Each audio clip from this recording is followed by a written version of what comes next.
Ah, look at what they can't stop replaying. Yeah, that moment. The one they thought would pass quietly. The one they assumed would dissolve into nothing like all the other times you were expected to stay in your place. The one where the room was supposed to move on without resistance, without interruption, without friction. You were meant to remain the unspoken name, the convenient silence, the easy omission. But something happened, didn't it? Something shifted, something snapped into place so cleanly, so decisively, so completely out of alignment with their expectations that it sent a shock through the entire structure they thought they controlled.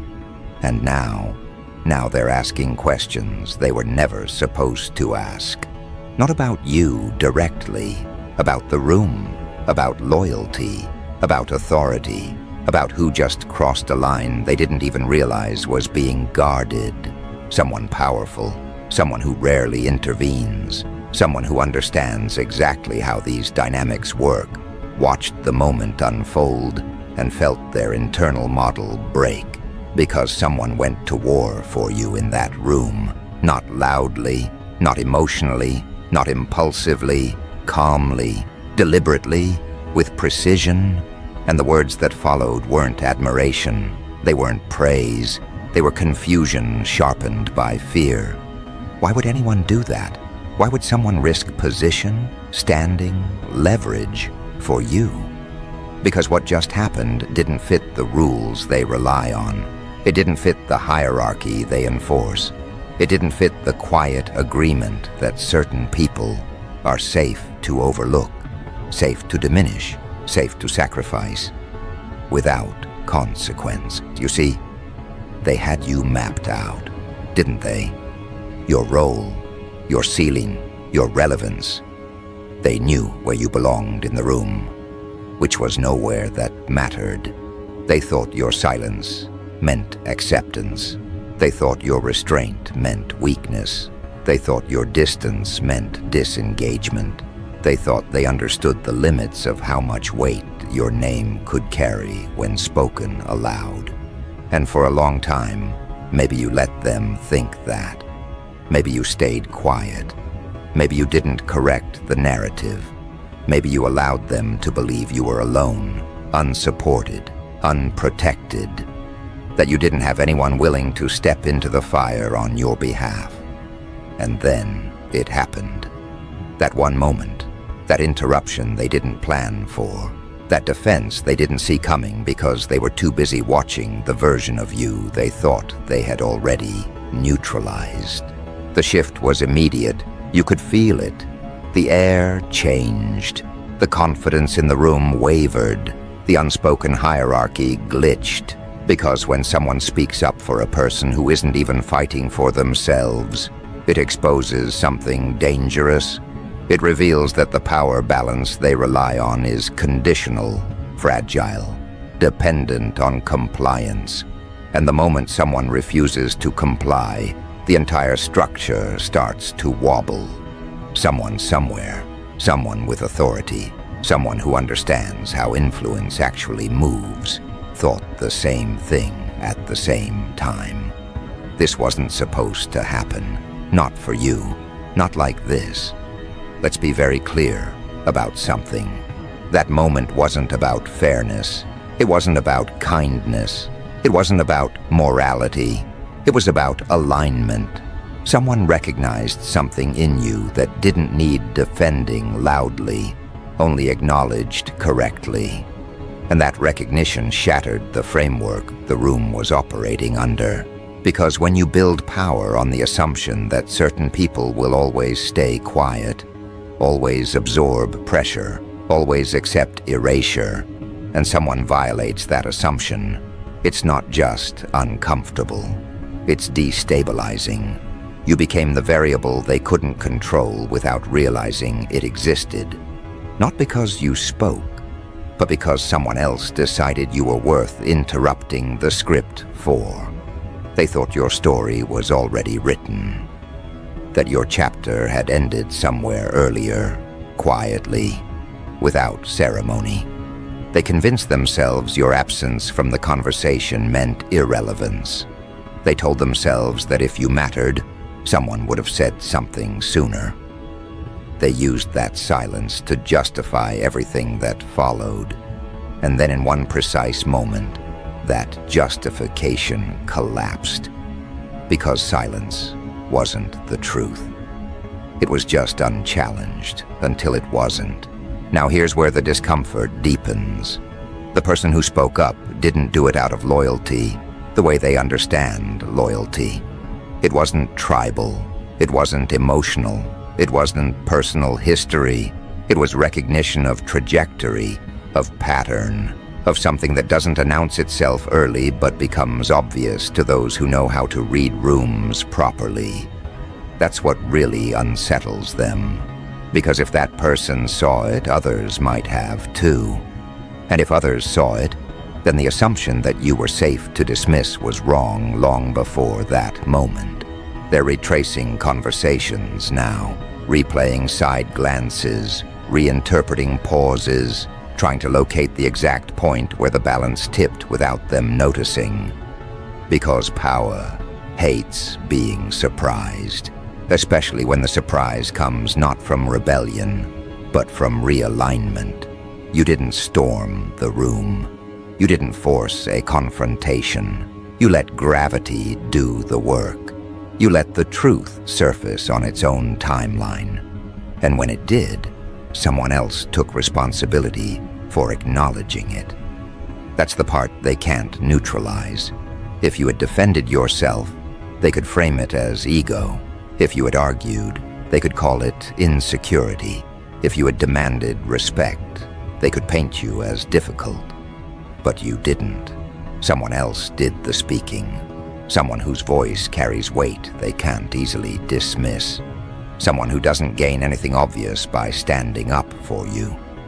And that absence of motive terrifies people who survive by tracking incentives. So now they're scrambling to reassert order. Quietly, subtly. They're adjusting language, softening edges, reframing the narrative to make it seem like nothing really changed. But it did. They know it did.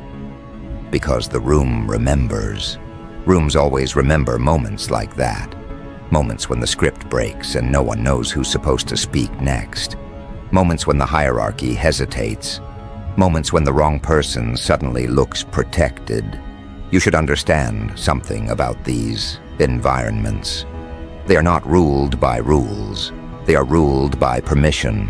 Who is allowed to speak? Who is allowed to challenge? Who is allowed to matter? And permission is rarely written down. It's enforced through silence, through repetition, through people learning exactly how far they can go before being corrected. When someone goes to war for you without asking, without signaling, without hesitation, it sends a message that permission has shifted. And shifts like that don't reverse easily. They're watching you differently now. Even if they pretend not to be. Even if they never mention it again. Because now there's a question hovering over every interaction. Who else would step in? Who else is watching? What don't we know about this person that we assumed we did? And those questions create distance, caution, hesitation, the kind that weakens systems built on confidence and momentum. Here's the irony they're choking on. You didn't plan this moment in the way they understand planning. You didn't orchestrate it socially. You didn't lobby for support. You didn't manipulate alliances. You simply became someone worth defending without needing to ask. And that's a level of leverage that can't be fabricated. It can only be earned through consistency, restraint, and a refusal to perform desperation. They keep circling back to the same thought, even if they don't articulate it clearly. If this person was worth that kind of intervention, what else have we misread? What else have we underestimated? What other assumptions are we operating on that might collapse the same way? Because power doesn't fear opposition as much as it fears blind spots.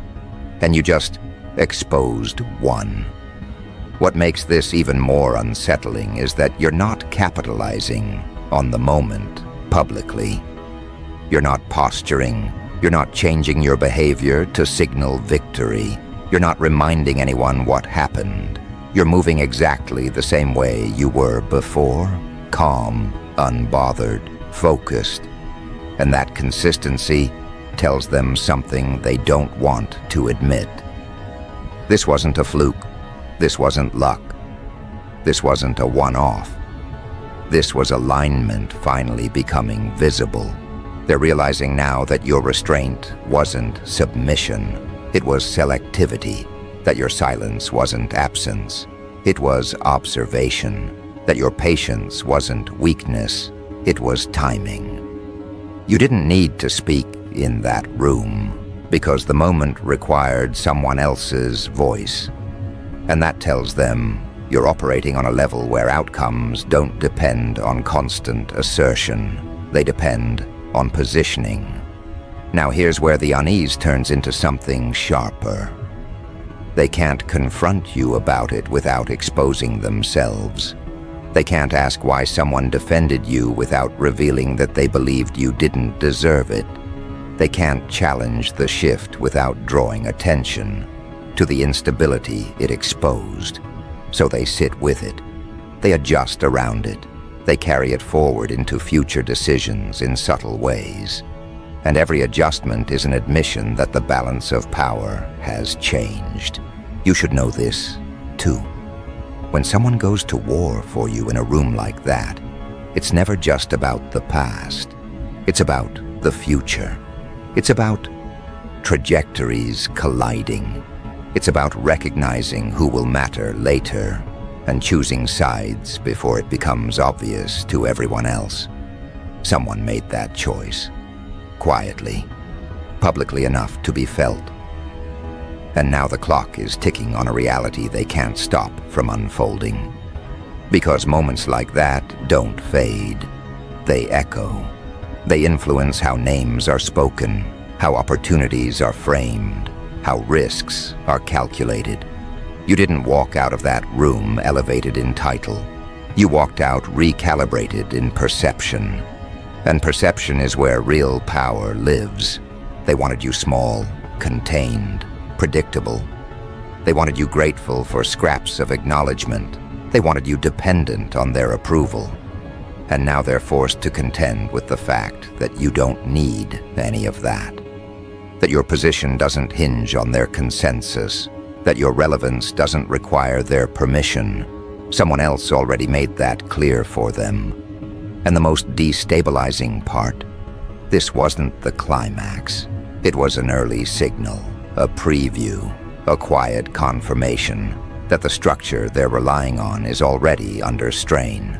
Because when one person is willing to step forward, others start reconsidering their silence.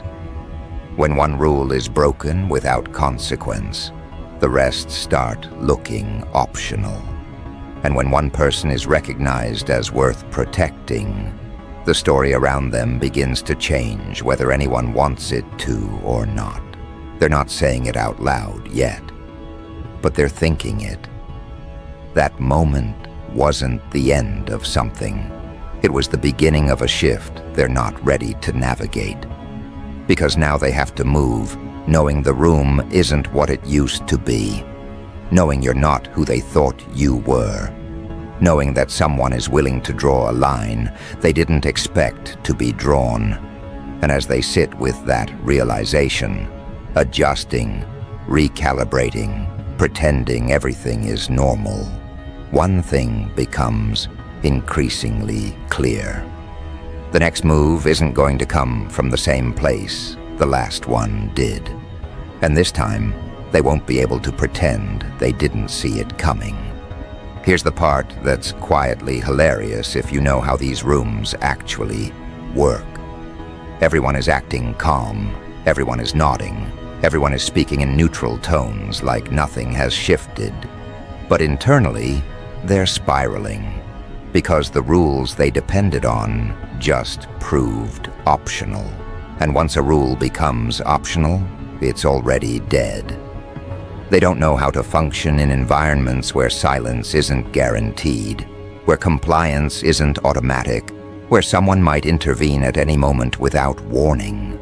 They built their confidence on predictability, and predictability just walked out the door with that one sentence spoken on your behalf. Now they're trying to locate the source of the disruption, not you. You're the outcome. They're trying to figure out who went to war for you and why. Because power doesn't fear opposition nearly as much as it fears alliances it didn't authorize. The question bouncing around the room isn't, was that appropriate? It's who else would do that? And that question spreads fast. It infects decisions. It slows momentum. It turns every interaction into a risk assessment.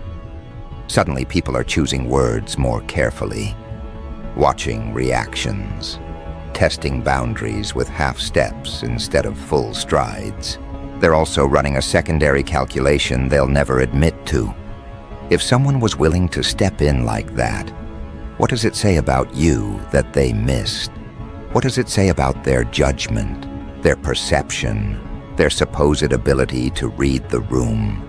Because here's the uncomfortable truth they're brushing up against. People don't go to war for liabilities. They don't stake credibility on someone they think is weak, unstable, or expendable. That defense wasn't charity. It was a signal. And signals like that ripple far beyond the moment itself. This is where the humor turns dark if you're paying attention. The same people who once dismissed you are now scrambling to position themselves closer to neutrality. Not support, not alliance, neutrality. Because neutrality feels safer when the ground is moving. They're not apologizing. They're not acknowledging the shift directly. They're just adjusting behavior in small, almost comical ways.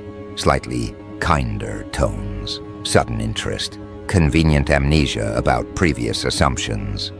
It would be funny if it wasn't so predictable. And you're not reacting at all. That's the part that's driving them insane. You're not basking. You're not leveraging the moment socially. You're not changing how you show up to signal victory.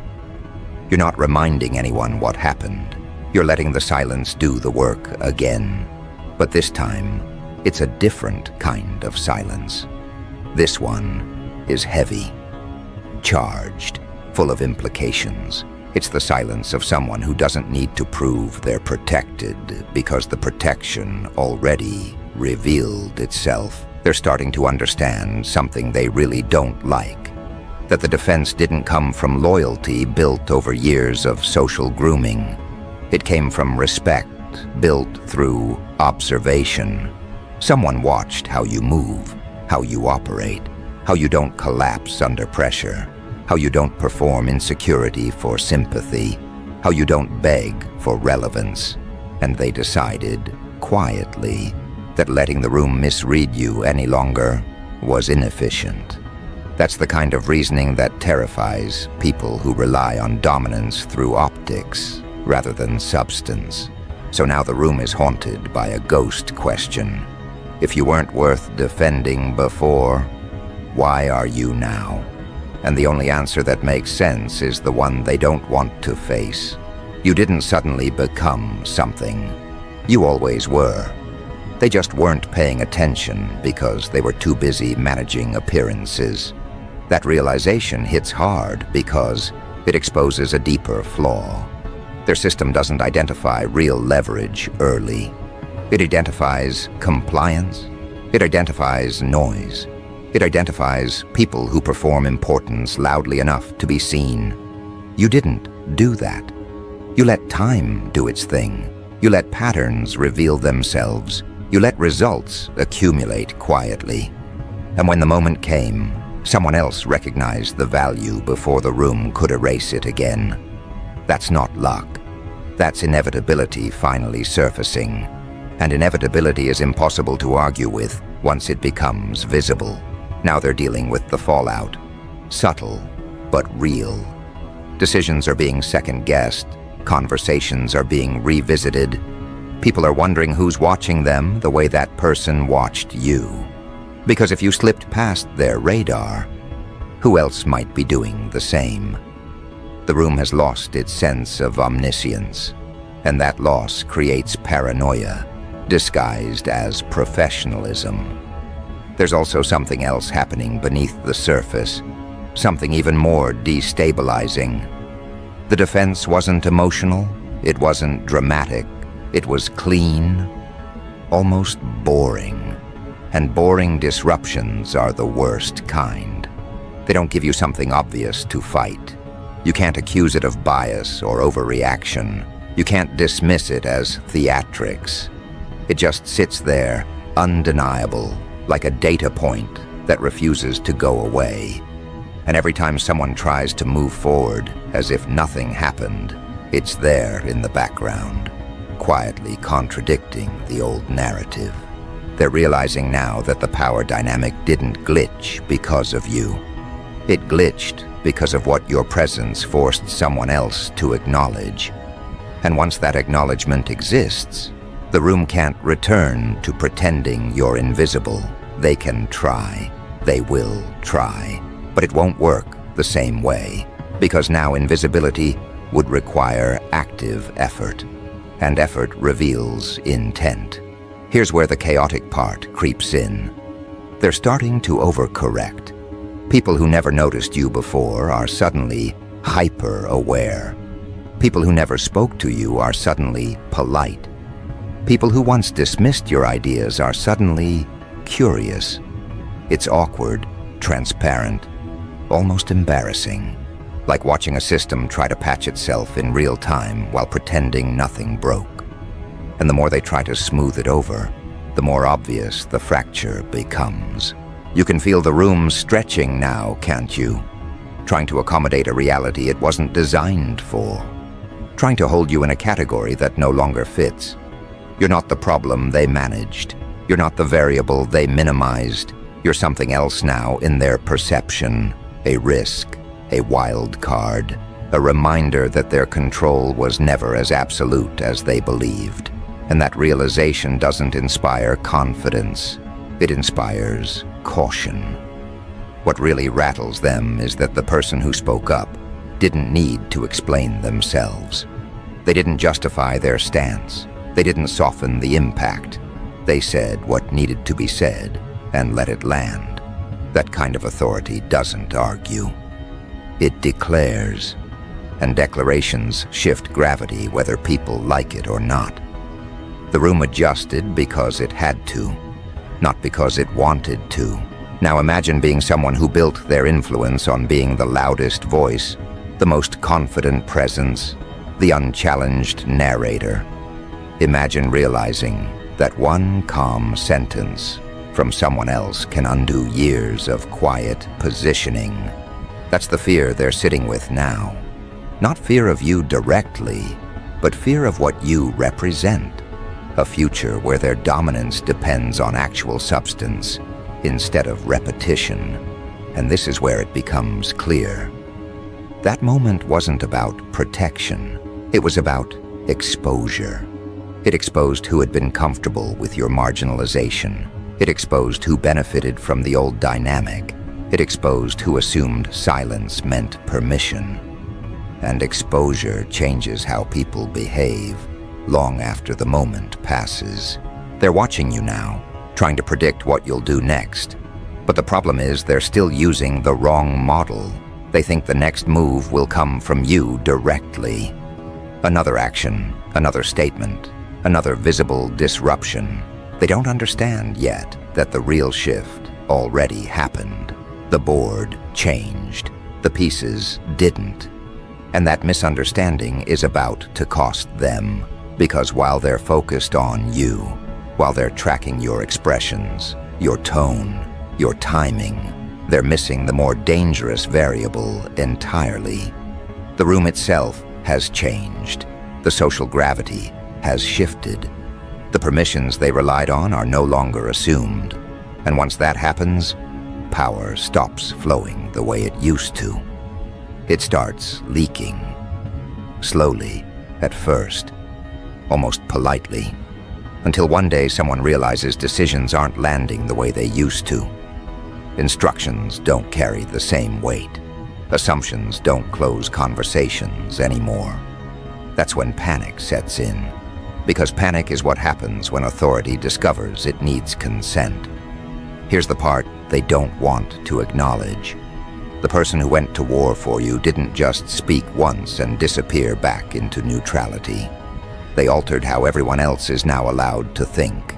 They created a precedent, and precedent is lethal to fragile hierarchies, because precedent gives other people ideas.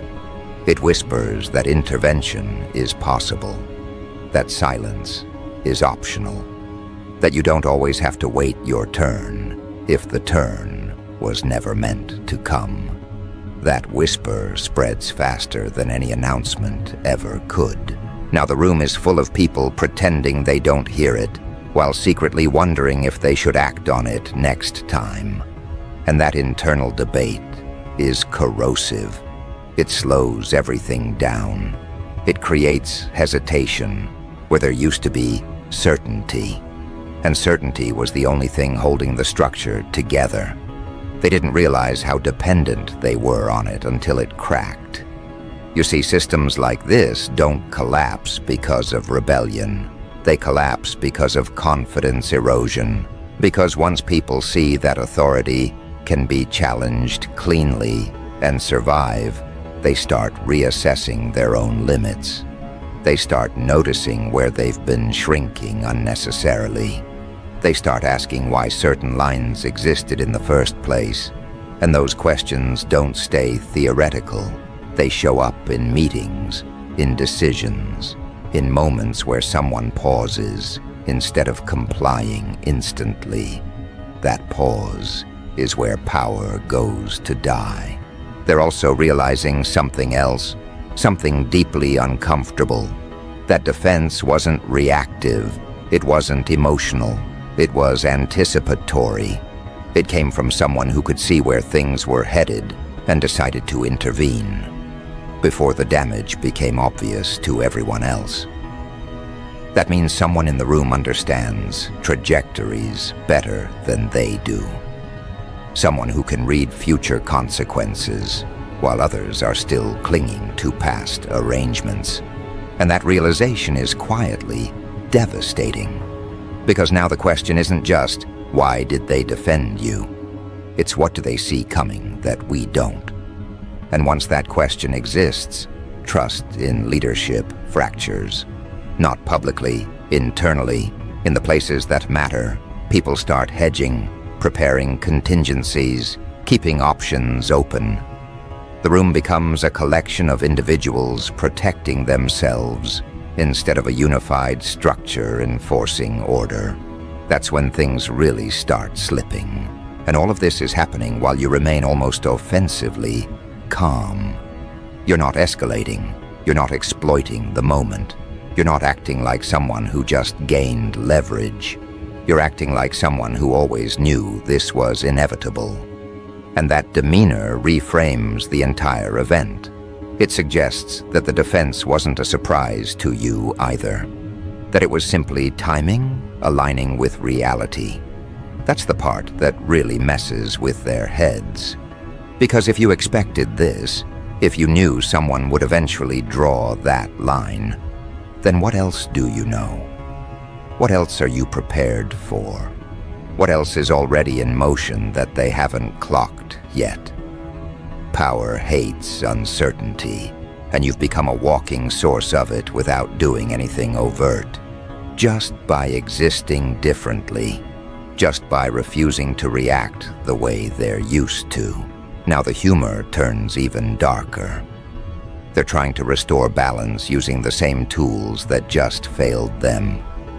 More meetings, more alignment conversations, more vague statements about collaboration and shared values. All of it feels hollow now, because everyone remembers the moment when those values were ignored until someone decided they weren't optional anymore. The words "don't" land. They can't. The spell is broken. They're also quietly monitoring the person who spoke up for you, watching their interactions, analyzing their tone, trying to determine whether that moment was a one-time anomaly or the start of a pattern. Because if it's a pattern, then the power map needs to be redrawn. And redrawing maps means admitting the old ones were wrong. People built careers on those maps, egos, identities, entire self-concepts. That's not something they're eager to confront. So instead they stall, they observe, they delay decisions, they hope momentum will return on its own. But momentum doesn't return after a moment like that. It either transforms or it collapses. There's no rewind, no going back to a version of the room where silence was guaranteed. Everyone knows too much now. And knowledge changes behavior whether people want it to or not. Here's what's really happening beneath all the surface tension. The room is being forced to evolve, and evolution is never comfortable for those at the top. Because evolution redistributes advantage. It rewards awareness over position, substance over performance, quiet capability over loud assertion. And those shifts never benefit the people who were winning under the old rules. You've become a reference point now. Not publicly, not explicitly, but internally. When decisions are made, your name flickers in the background. When judgments are passed, your situation becomes a silent comparison. When someone considers speaking up, they remember what happened when someone did it for you. That memory emboldens them, even if they don't act on it immediately. And emboldenment accumulates. They can feel the timeline accelerating. Not because you're pushing it, but because the structure is under strain. Cracks spread faster than control mechanisms can patch them, and every attempt to suppress the memory of that moment only reinforces its significance. People can't unlearn what they saw. They can't unknow that the hierarchy hesitated, that authority blinked, that protection emerged from an unexpected direction. You should understand this clearly. You didn't gain power in that room. Power was revealed around you. That's a crucial distinction. Gained power can be taken away. Revealed power just changes how the environment behaves. And environments adjust whether anyone approves or not. That's why this feels different. That's why they're uneasy, because this wasn't a negotiation. It was a disclosure. They're starting to sense it now. That the next disruption won't look like conflict either. It won't be loud. It won't be dramatic. It will look like normal operations, slowly failing to produce the same outcomes. Like influence not converting the way it used to. Like authority needing reinforcement instead of being assumed. That's the slow death of dominance, and it's already underway. And here's the part they absolutely don't want to face. You didn't orchestrate this. You didn't manipulate the room into defending you. You simply became someone worth defending without having to ask. And once that happens, the entire dynamic flips. Because protection signals future relevance. It signals investment. It signals that betting against you might be a mistake. And mistakes are expensive in rooms like that. So they'll keep watching you, tracking you, trying to anticipate a move that isn't coming from the place they expect.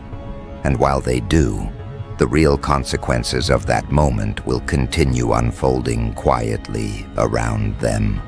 In delayed decisions, in cautious alliances, in unspoken shifts of loyalty, in people choosing different battles because they don't know where the lines are anymore. They thought someone speaking up for you was an isolated incident, a glitch they could ignore.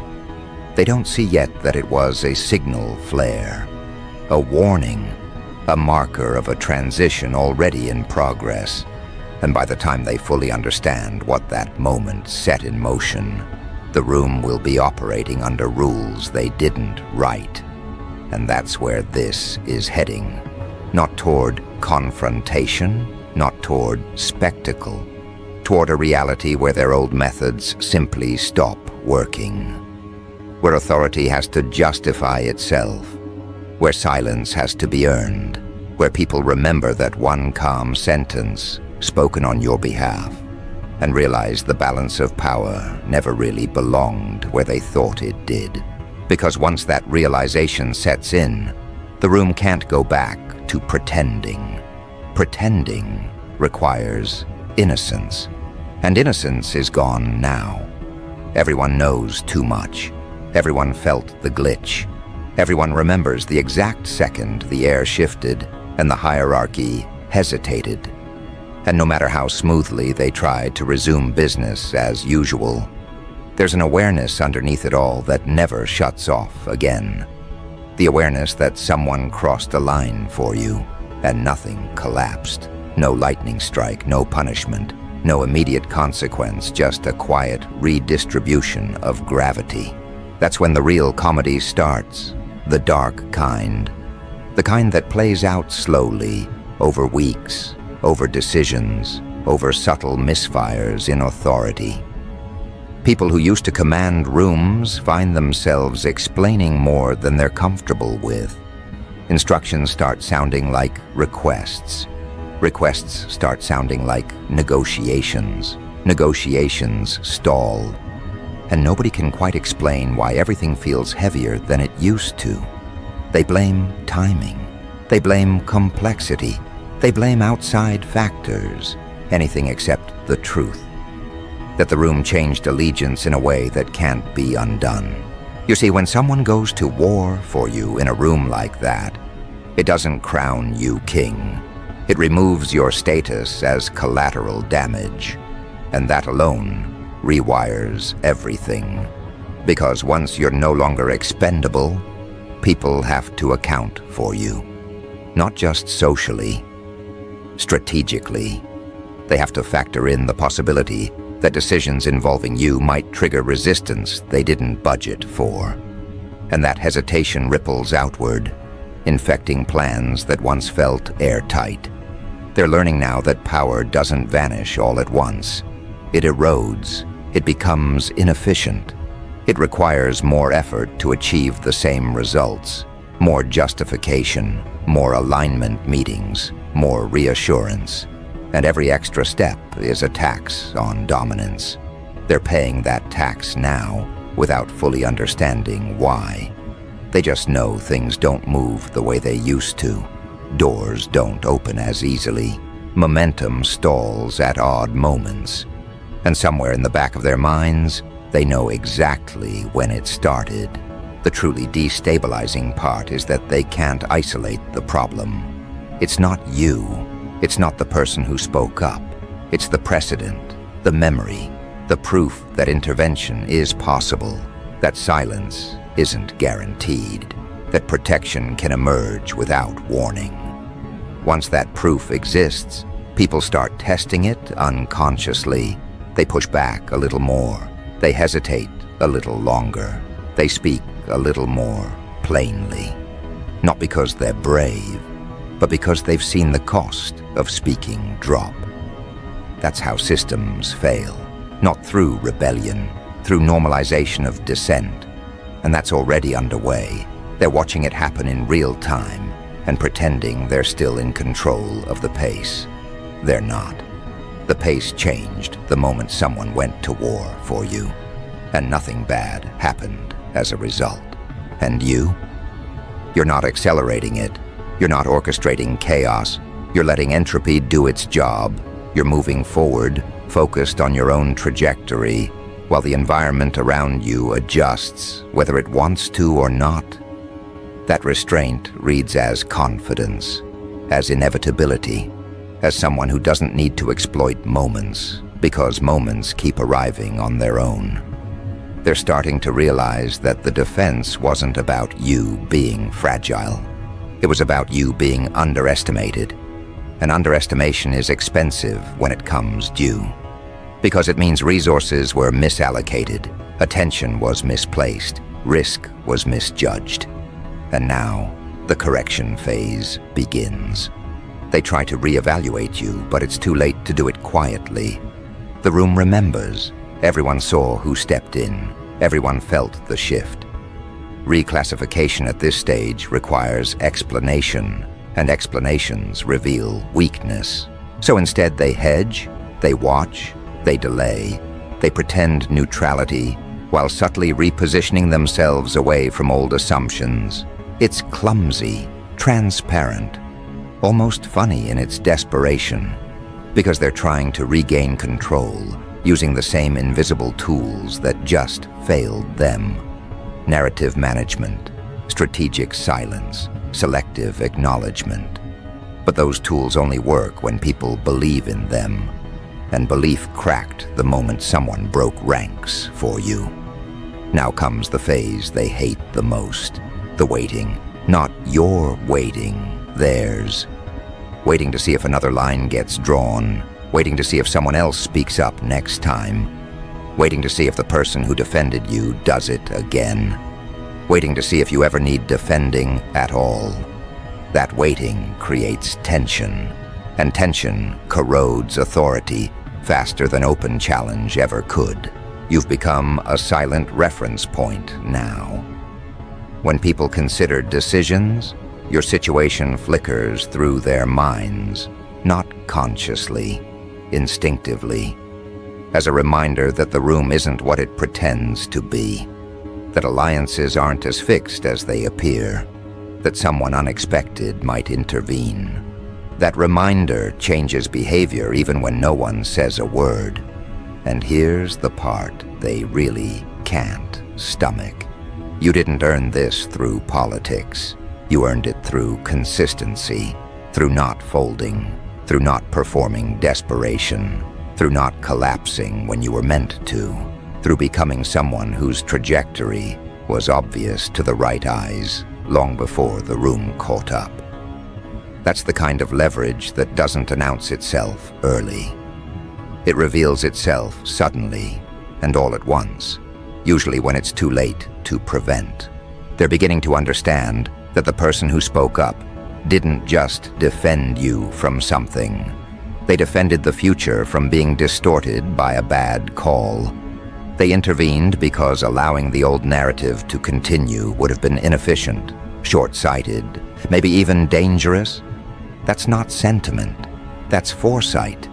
And foresight always outranks position in the long run. So now the room exists in an awkward in-between state. Too aware to function the old way. Too cowardly to fully adapt. And that limbo is where mistakes multiply. Where authority overreaches, where decisions get made to reassert control instead of optimize outcomes. And those decisions carry consequences. Quiet ones at first. Missed chances, lost trust, gradual erosion of credibility. You're not celebrating any of this. You don't need to.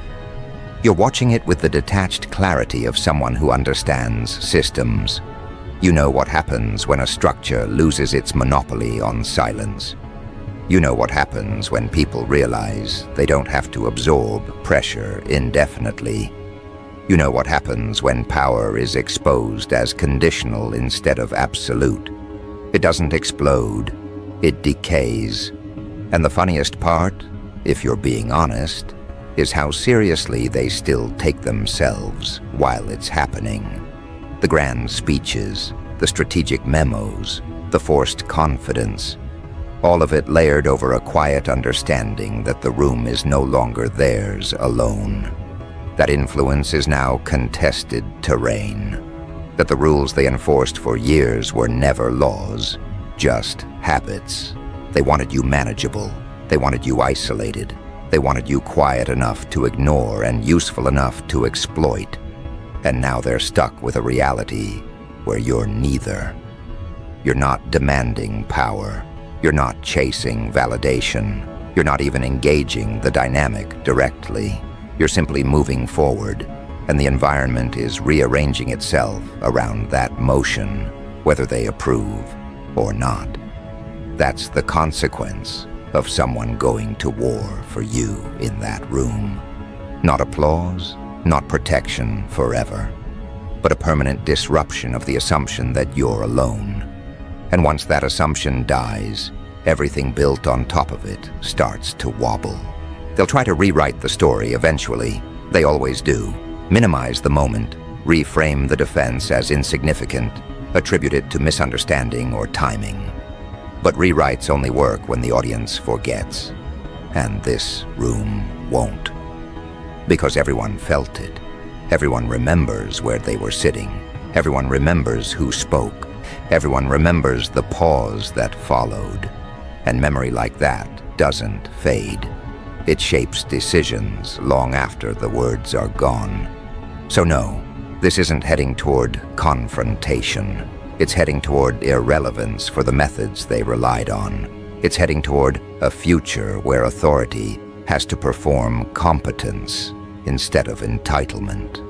Where silence is no longer free. Where protection appears unpredictably.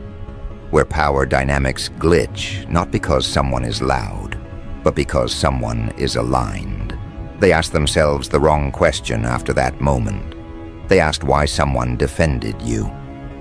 The real question they should have asked is, what kind of system allows that defense to be so destabilizing in the first place?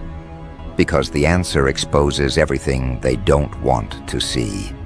You didn't win a battle. You triggered a recalibration. You didn't rise up. You made the floor unstable. You didn't need to speak. Someone else did it for you. And that single act did more damage to the old order than any confrontation ever could. And that's the part they'll never fully recover from. Because now they know, not intellectually, in their nervous system, that the room is no longer predictable, that silence isn't guaranteed, that loyalty can appear without permission, and that you are no longer a safe variable to underestimate. Someone went to war for you in that room. Everything shifted after that, and no matter how hard they try to move on, they'll always remember the moment they realized the balance of power had already changed, and they were late to noticing it.